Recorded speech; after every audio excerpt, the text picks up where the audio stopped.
પણ વ્યક્તિ વ્યक्ति है, व्यक्ति भगवान नहीं बन सकता। कोई व्यक्ति समष्टि नहीं बन सकता। समष्टिना रूपे तो कृष्ण ज छे। केम आचार्य चरण महाप्रभुजी कहे छे मने तमने विवेक आपता। हाँ, तो ठाकुरजी अने श्री स्वामीजीनुं युगल स्वरूप छे आ। पण छतां एणे शुं कीधुं के मारी रति मतिन गति कृष्णमां थाय। कृष्ण एव गतिर्मम, कृष्ण एव गतिर्मम, कृष्ण एव गतिर्मम।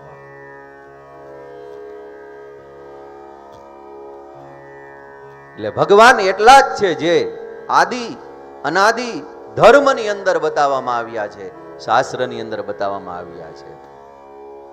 પોતપોતાની રીતે મહાન બની શકાય, ભગવાન ન બની શકાય। મહાન બનીએ કોઈ ધર્મ જગતમાં, અર્થ જગતમાં, કોઈ ક્યાંક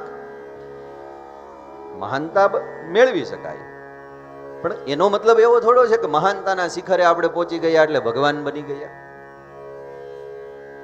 ભગવાન બનીને આજકાલ પૂજાવું છે બધાને। ભાગવતકાર મને તમને સાવધાન કરે છે કે મૂળ ધારાથી આપણે વિચલિત ન થાય એટલા માટે 24 ભગવાનના જે અવતારો છે ને એની વાત કરે છે ભાગવતકાર।